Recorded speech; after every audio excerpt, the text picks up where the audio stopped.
Let's start with negation of quantified statement. What does negation means? Example, it is raining, and when we put negation, it is not raining. Simple. True becomes false and false become true. Just like we did over like in a past video with the not example. Let me show you. It's here the not. So true become false and false become true. It's like that negation, but we are using this negation on our quantifiers which are universal, this sign symbol universal, and existential, this one. So let's start. It have two rules which you must remember, and if you remember one rule, the second rule will be easy. So this is the symbol of not. We see now not universal of px equal to existential not px. Okay, this thing is changing to this. Okay, so not all, it means not all, and at least one is not. So at least this one is, at least one is not, and this is not all. The second one, not exist existential, is it, or it's just said exist? Existential, yes. So not existential px equal to universal not px.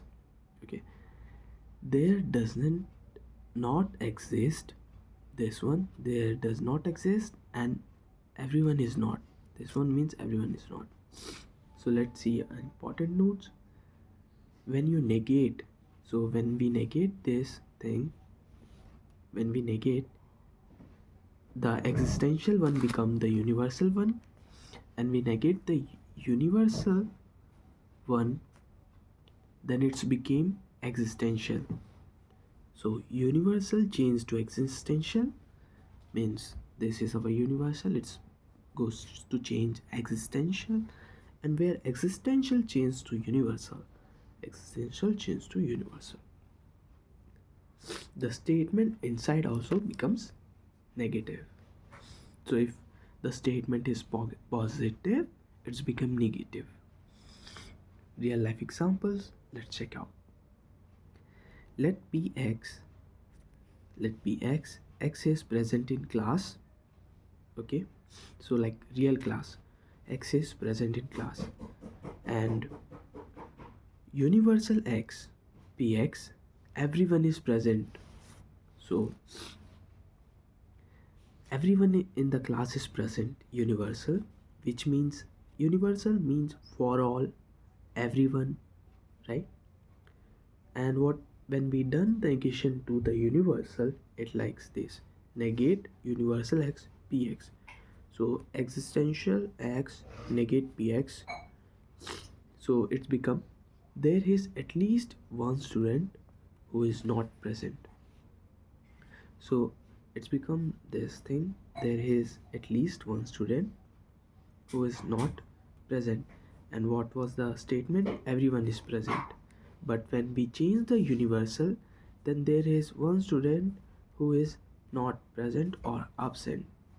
Everyone is present, and is changed to existential, which is at least one student who is not present. Let's see for the example for existential. Existential x px, this is a positive statement, there is someone who is present.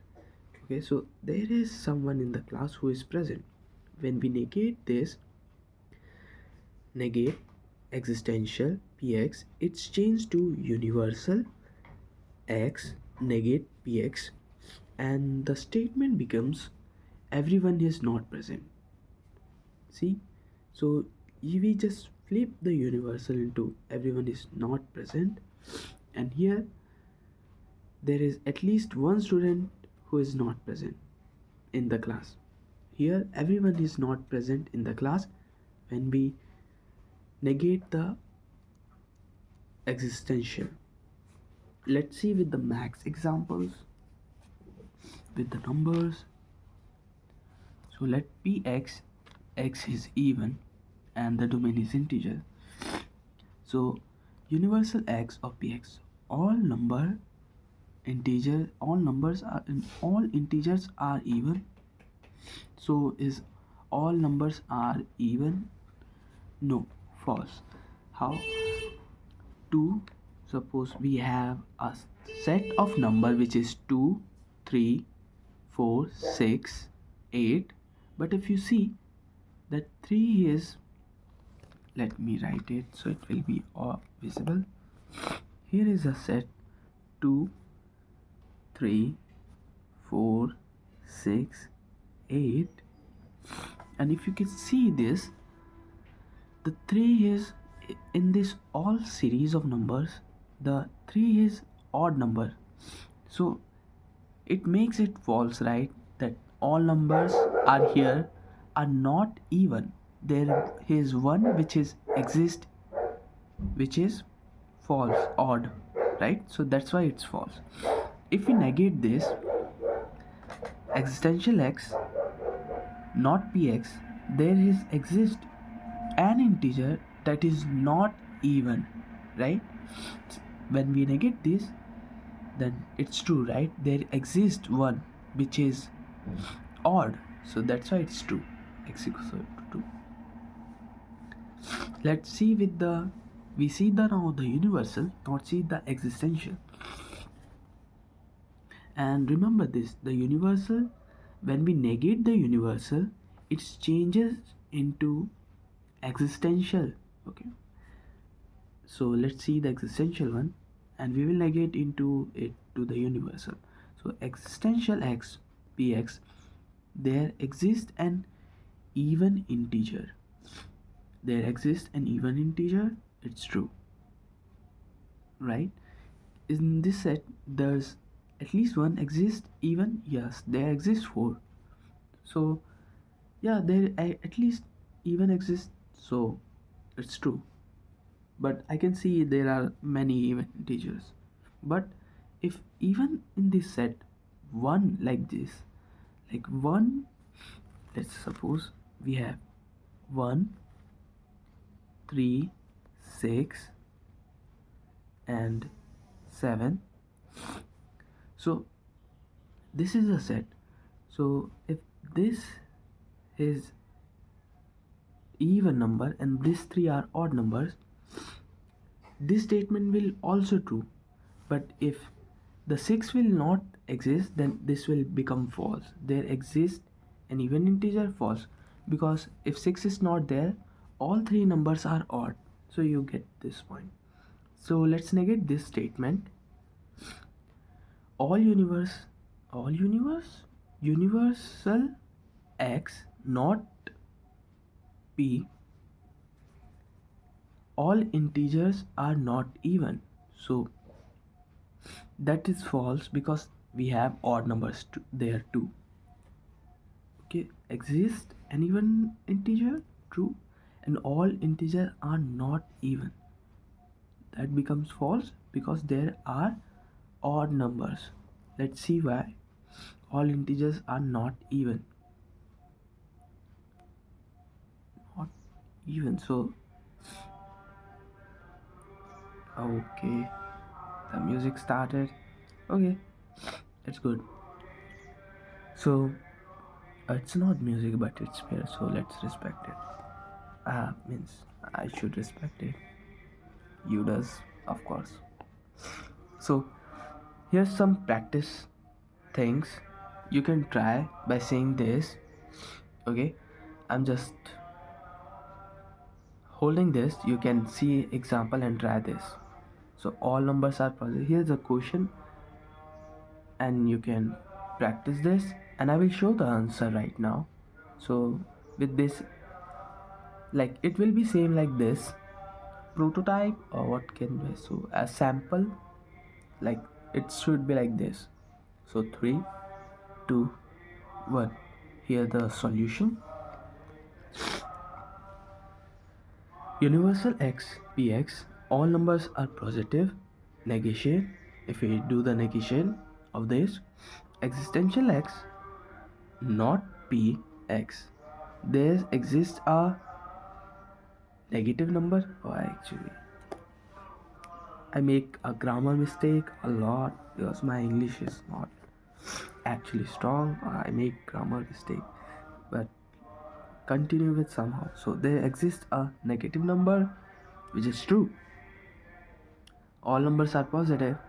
Here all numbers are positive. There would be a set where at least one number is negative. So there exists a negative number, which is make it true. And let's see this one. And how I know you have to put the universal, because it says all number, and universal is something everyone or for all. That's why.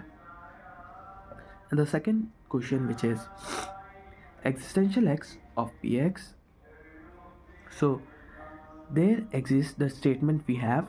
There exists a student who passed the exam, and if we do the negation of this statement or the existential one, it will be universal x not p x. So no student passed the exam. This one I had this is grammatically correct, and what I make the mistake here, the grammar mistake. All student not pass the exam. It's not likely proper English. So this one is right, and in a good English, it's no student pass. This will be the statement. And if you make mistake like this, it's okay, because I'm not actually strong in grammar, but we can improve it by doing it. So that's all the negation of quant statement, quantified statement, and let's practice it more today and tomorrow if possible.